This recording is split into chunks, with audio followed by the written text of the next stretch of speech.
This should be a little bit of fun. So, the Link to the Past Randomizer site released their Festive, the Festive ROM for December.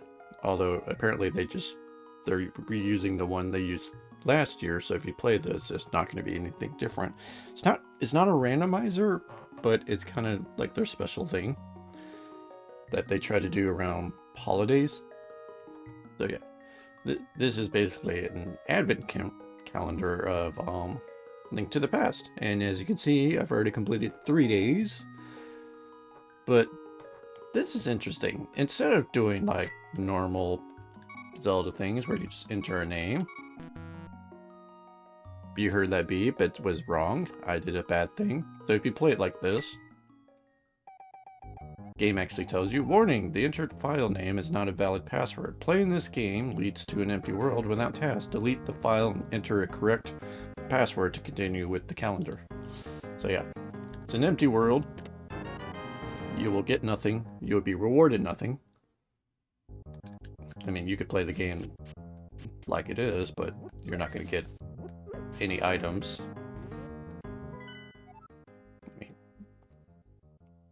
I never looked at the map, but they're all blue pendants. Alright, so yeah.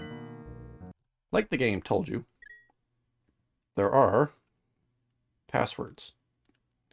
And the site does provide them.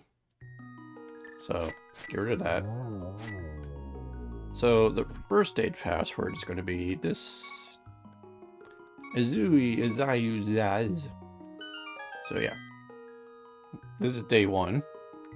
And as you can see, the number 1 is lit up as a yellow. So, restart the game. Link, get up. The winter ball is just around the corner, and you have to get the belongings Zelda wants from the dungeons of this world. You're starting with Misery Mire. Do not forget to do your work carefully. Don't be afraid of bigger challenges. Don't leave anything behind, and use all the knowledge you can find there. I like how he's wearing a beanie. So yeah. Get a bow. And get a Christmas tree that you can walk through. So the game does give you... It does give you a lot of items. And yeah. So this threw me off because I was expecting, oh, yeah, sure, Misery Mire. Oh. So yeah, that threw me off, but also, there each day, I believe you're diving into a dungeon, and each dungeon has 3 pendants, so you have to find each of the pendants. One, I believe, is always going to be on a wall text. Day 1, Link had wanted to sleep in, but his uncle was right. They had to help with the winter ball preparation. Zelda showed him the task list last week. He regretted not hibernating. But the thought of the delicious dishes, exuberant dances, plentiful gifts, and interesting people entered his brain. Anticipation clearly won in the end. With a sigh, he looked at his list of daily tasks. Guests from all over the world were expected, and the cooks probably wanted their dishes not to be less varied. Moth meat was okay, but the ice tongue of a Trinex? The coming days meant work for him. As he opened the door, the cold winter wind beat against him. Taking a final glance at his cozy home, he pulled his cap a little further over his face and stomped off. So yeah, we read that, and we got our first pendant.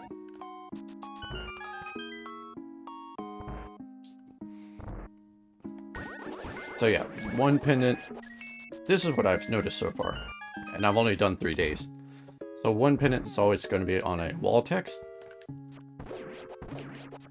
1 is going to be on a boss. Okay. And 1 is for collecting all the treasures.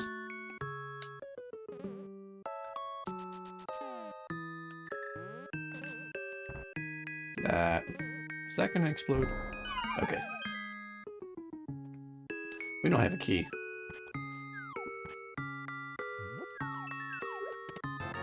And we already have a hookshot.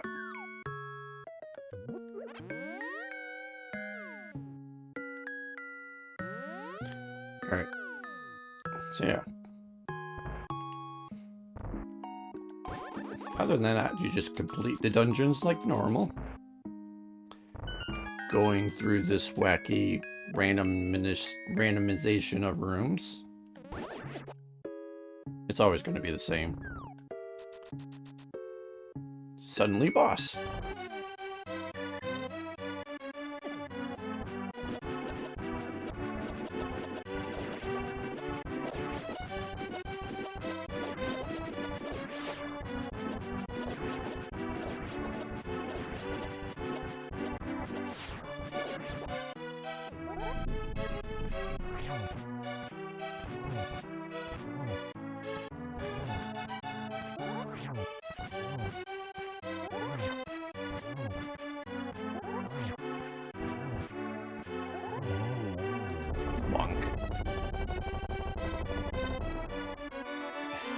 Now you had to kill this boss for the key, and now you're able to progress further into this dungeon. And that gave us the blue pendant. I believe all the bosses are going to be blue. I think probably the wall text is going to be red, and all the items are the green pendant.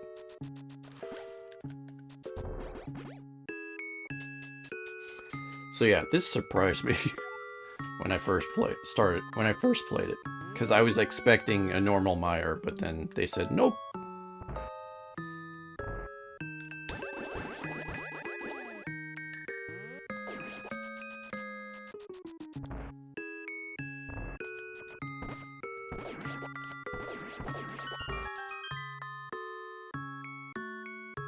So now we have the key, we can do this.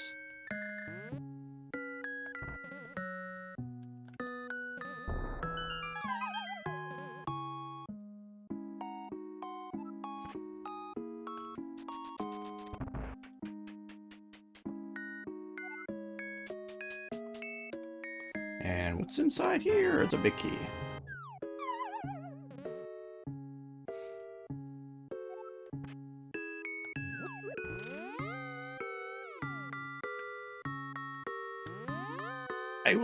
I will also say that my first time playing through this, it stumped me a little, because I managed to find...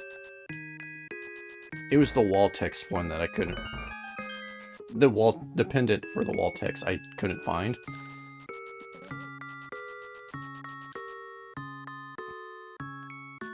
And it stumped me. Hey, you know that hookshot we got?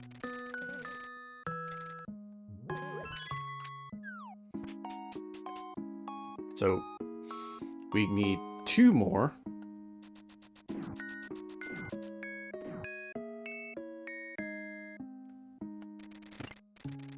I'm going to hit that just in case.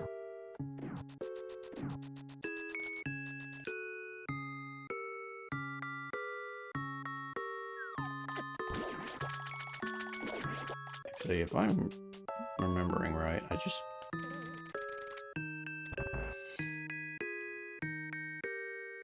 Oh, okay.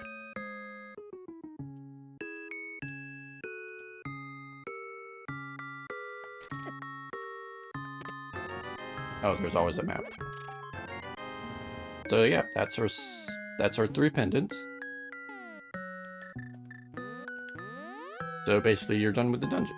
You got all 3, you got your everything. I think flippers is an interesting last item, although I guess it does throw you for a loop. So yeah. Once you get through 3 pendants, you gotta go to pedestal.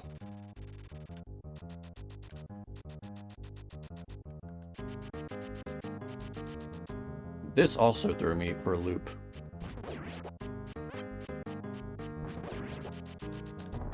Because I couldn't figure out what I was doing wrong.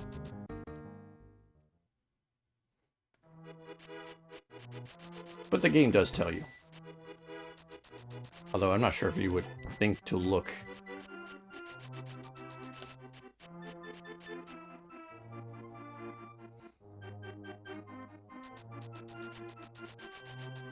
Say, go to pedestal.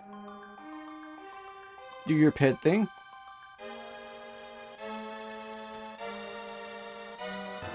And it's a book.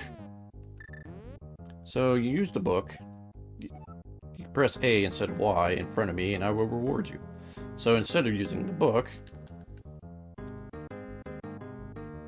you hit A, like you're talking to it, and it gives you one of those tiles, and resets the game basically. It doesn't reset the game; it just takes you back to the beginning. Takes you to the title screen, and yeah, that's day 1 done for you guys. And you would do this for every day. You would delete your day that you just finished, enter the next day, and I'll just go and enter it. I can. So yeah, this would be the code for day 2, and this will start day 2. And yeah, you do this for all the days, which I think is interesting. It does it's kind of a story driven. It's not a randomizer. It's just a story driven ROM pack of Link to the Past, which I think is fine. But yeah, I'm just gonna do the one day. I just wanted to show this off because I kind of just want other people to like give it a try, maybe have their own fun with it, and yeah, just have fun with it.